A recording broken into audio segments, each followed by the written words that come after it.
یعنی ایک ہوتا ہے ہنسنا، ایک ہوتا ہے مسکرانا، دونوں کے اندر فرق ہے۔ جو ہنسنا ہوتا ہے یہ بندے کی شخصیت کو گرا دیتا ہے، اور جو مسکرانا ہوتا ہے یہ بندے کی شخصیت کو بڑھا دیتا ہے۔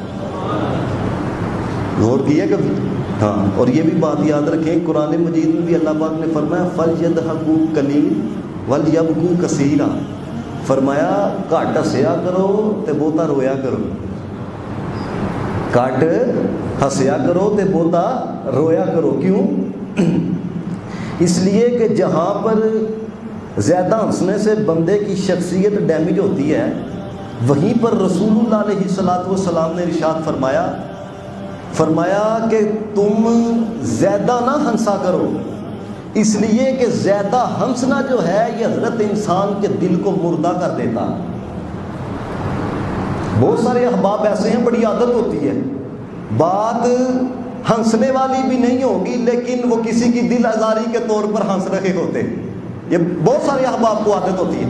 تو رسول اللہ علیہ الصلوۃ والسلام نے فرمایا زیادہ نہ ہنسا کرو، اس لیے کہ یہ زیادہ ہنسنا یہ دل کو مردہ کر دیتا ہے۔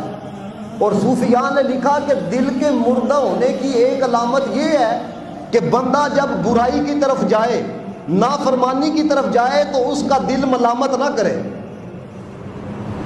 اگر دل جاگ رہا ہوگا اگرچہ وہ برائی کی طرف جانے لگا ہے، لیکن دل آکھے گا اوے شرم کر، جنہیں پیدا کیتا وہ دل نافرمانی کی طرف چلے۔ یہ دل کے زندہ ہونے کی دلیل صوفیاء نے لکھی، فرمایا جس کا مردہ ہو جاتا ہے وہ پھر گناہ کو گناہ نہیں سمجھتا، وہ گناہ کی طرف جاتے ہوئے ہنستا ہوا جاتا ہے۔ اور رسول اللہ علیہ الصلوۃ والسلام نے بھی فرمایا تھا، فرمایا جو ہنستا ہوا برائی کرے گا، فرمایا پھر وہ روتا ہوا دوزخ کے اندر جائے گا۔ اس لیے اس بات کو سمجھنے کی ضرورت ہے، ایک ہے ہنسنا اور ایک ہے مسکرانا۔ تو زیادہ ہنسنے سے منع کیا گیا ہے، لیکن تبسم کیا ہے؟ ہنسنا آواز آتی ہے ہاں ہاں ہاں، لیکن تبسم کیا ہے؟ یہ چہرہ کھلکھلاتا ہے، یہ چہرہ کھلکھلاتا ہے۔ اور رسول اللہ علیہ الصلوۃ والسلام کی سیرت میں یہ بات شامل ہے کہ لوگوں میں سب سے زیادہ مسکرانے والا آمینہ کا لال تھا، سب سے زیادہ مسکرانے والا آمینہ کا لال تھا۔ تو میں نے جس طرح تمہید کے اندر یہ بات کہی نا کہ ضحک کا مطلب ہوتا ہے ہنسنا، لیکن روایات کے اندر جو یہ الفاظ، یہ لفظ اللہ تعالیٰ کی طرف منسوب کیا گیا ہے، ضحک بمعنی تبسم لیا جائے گا، ہنسنا نہیں لیا جائے گا بلکہ مسکرانا لیا جائے گا۔ اور یہ بات بھی یاد رکھیں، ویسے حضرت انسان کے لیے یہ جائز نہیں تھا کہ وہ یہ بولے کہ اللہ مسکراتا ہے، ویسے جائز نہیں تھا کہ اللہ مسکراتا ہے، کیونکہ اللہ تعالیٰ جسم سے پاک ہے، جائز نہیں تھا۔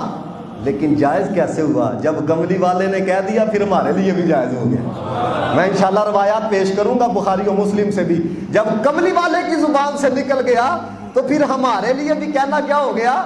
جائز ہو گیا۔ اور یہ بات بھی یاد رکھو، یہ نہیں سوچنا کہ جس طرح ہم مسکراتے ہیں وہ اس طرح مسکراتا ہے، کیونکہ میں پہلے اس بات کو، کیونکہ بعد میں جو جا کے آپ کے ذہن کے اندر خیالات آتے ہیں، یہ نہیں سوچنا کہ جس طرح ہم مسکراتے ہیں وہ اس طرح مسکراتا ہے، بلکہ سوچنا یہ ہے جو اس کی شان کے لائق ہے وہ اس طرح مسکراتا ہے، جو اس کی شان کے لائق ہے۔ شرح تحبی کے اندر بڑی سونی بات لکھی گئی، وہ کہتے ہیں اللہ کے مسکرانے سے کیا مراد ہے؟ اللہ کے مسکرانے سے کیا مراد ہے؟